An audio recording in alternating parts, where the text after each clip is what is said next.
Otep à tous, bien-aimés frères et sœurs. Le Rwanda de Paul Kagame est fini. Kagame a perdu.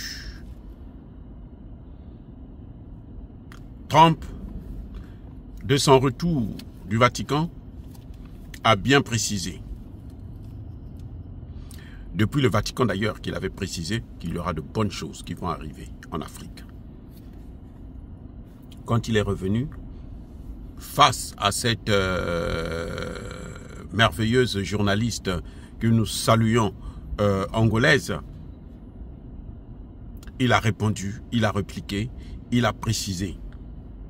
La paix s'installe en RDC, au Rwanda et dans les pays limitrophes.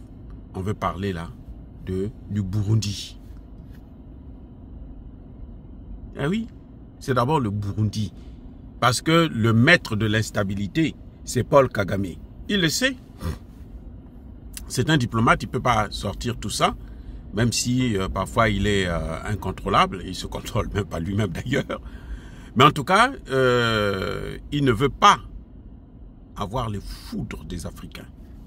C'est pour ça qu'il est en train de modérer son langage avec l'Afrique. Il sait que les Africains, maintenant, ne jouent plus. Et qu'il doit marcher sur des œufs quand il parle de l'Afrique et des Africains. Les amis, c'est clair. Le deal entre la RDC et les USA est conclu. C'est fini. Il n'y a plus rien à faire. C'est une réalité. Et c'est fini, ça va se faire. Kagame a échoué. Vous savez, et c'est là où vraiment il faut reconnaître la force de Tshisekedi. D'avoir bien mesuré le timing et l'opportunité de s'investir dans une situation où les États-Unis et la Chine sont en conflit. Il a pris un risque, certes, parce qu'il faut être audacieux pour s'enfoncer là. Venir faire une proposition comme telle dans un pays où la Chine est déjà un grand investisseur, mais venir demander aux États-Unis, écoutez, moi je vous donne ceci, j'attends la paix. Vous voulez les minerais? Les Chinois ne vous donnent plus les minerais? Alors moi je vais vous apporter ces minerais-là. Ce que les terres rares que la Chine ne vous donne pas là, moi je vous les apporte. Et je vous demande une chose, la paix. Voilà là où Tshisekedi a vraiment été audacieux. Parce que ce projet, ce ne sera pas seulement un projet pour les Américains, pour les matières premières et leur développement, mais ce sera un projet pour la création d'emplois en RDC, pour la souveraineté de la RDC. Il parle de la paix là. Il dit la paix au Rwanda, la paix au Congo, la paix dans les autres pays.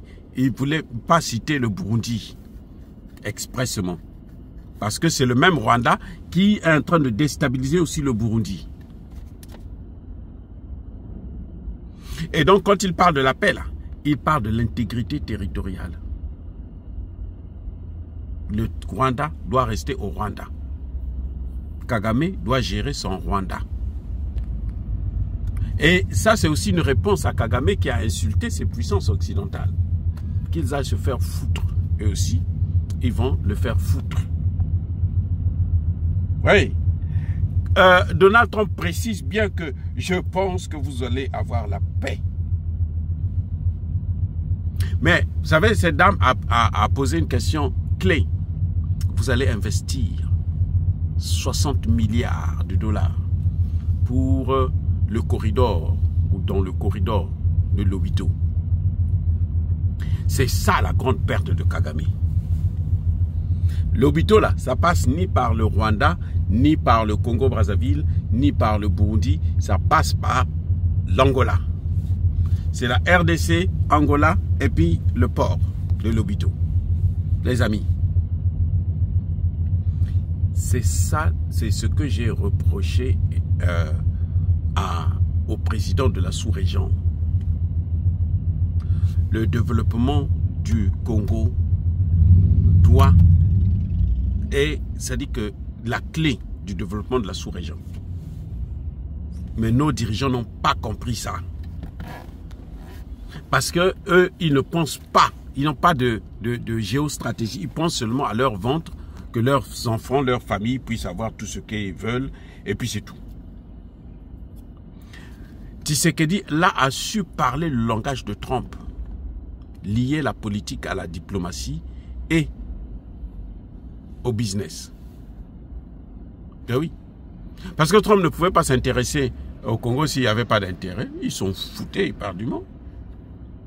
Mais il ne peut pas s'en foutre parce qu'il sait que là, c'est stratégique. Mais les investissements là que Trump apporte, les Américains apportent, le public et le privé, on ne peut pas investir dans une poudrière. Il faut donc qu'il y ait la paix. C'est ça. Trump ne veut pas brusquer, comment vous appelez ce type-là, Paul Kagame. Non, Trump n'a pas envie de le déstabiliser comme ça. Trump veut qu'il comprenne que son temps est dévolu. Maintenant, il faut qu'il rentre chez lui, au Rwanda, et qu'il gère ses Rwandais. Ça, c'est le vrai problème. Vous voyez? Et donc, Tshisekedi a finalement réussi un coup de maître. Il va donc apporter de l'emploi, il va apporter la sécurité dans son pays et probablement le développement. Il y aura la concurrence entre les États-Unis et la Chine et là, forcément, chacun fera de son mieux pour plaire à l'autre. Vous avez suivi l'ambassadeur de Chine qui a rencontré les autorités de la RDC il n'y a pas longtemps, il y a quelques jours là. Parce que la Chine aussi maintenant commence à se réveiller pour dire que mais nous on va tout perdre là, donc il faut qu'on change de stratégie. La Chine va donner, je pense qu'elle a donné, je crois, 1 million pour les réfugiés et les déplacés. C'est ça la concurrence là qui va apporter une ouverture, le développement et plus de création d'emplois et du transfert de technologie. C'est la concurrence. S'il n'y a pas de concurrence, chacun fera ce qu'il veut. Si tu as tout, pourquoi tu vas te casser la tête? Le plus grand perdant ici, c'est Paul Kagame. Parce que Tshisekedi est venu réussir là où même Kabila a échoué. Kabila a tout fait, il s'est enrichi, oui. Parce que au lieu de 10 milliards que la Chine a investi, c'est 6 milliards seulement. Autant de Kabila. Et dans ces 6 milliards-là, c'est Kabila qui a tout pris. Et qui l'a partagé avec Kagame.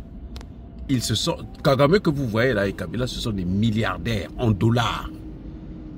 Ce que vous les voyez là, ce sont des milliardaires en dollars. Dieu merci. En tout cas pour Kabila, Tshisekedi va tout prendre. Voilà. Et ça, c'est bon. Les amis, encore une fois de plus, Donald Trump vient de confirmer que nous allons vers la signature d'un accord avec la RDC pour l'exploitation des matières premières contre la sécurité. Parce que la condition, ce que Tshisekedi a posé, le deal de Tshisekedi, c'est les mines contre la sécurité. Je vous donne les mines là, apportez-moi la sécurité, c'est tout. Vous faites ce que vous voulez, le reste là, je m'en fous, on verra après. Moi, je veux la sécurité, je veux que Kagame soit désormais neutralisé. Voilà en fait ce que Tshisekedi a négocié. Tshisekedi n'a pas négocié autre chose, la sécurité, c'est tout. Oh les amis, soyez bénis, abondamment bénis par le Dieu de Kémité, par nos ancêtres, j'ai dit. Vive l'Afrique éternelle, j'ai dit et j'assume.